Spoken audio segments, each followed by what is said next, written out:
கர்த்தருக்கு ஸ்தோத்திரம். கர்த்தருடைய நாமம் மகிமைப்படுவதாக.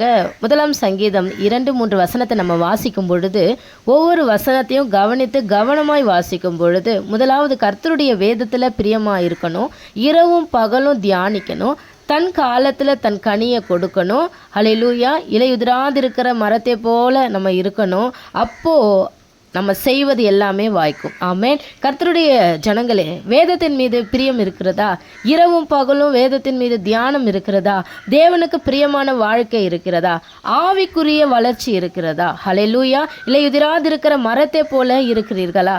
மத்தேயு 3வது அதிகாரம் 10வது வசனத்தை வாசிக்கும் பொழுது, இப்பொழுதே கோடாரியானது மரங்களின் வேர் அருகே வைத்திருக்கிறது, ஆகையால் நல்ல கனி கொடாத மரமெல்லாம் வெட்டுண்டு அக்னியிலே போடப்படும். ஹல்லேலூயா. வாக்கு தத்தத்தை சுதந்திரிக்க விரும்பும் கர்த்தருடைய பிள்ளைகளே, அவர் வாக்கு மாறாதவர், வார்த்தையில் உண்மை உள்ளவர்.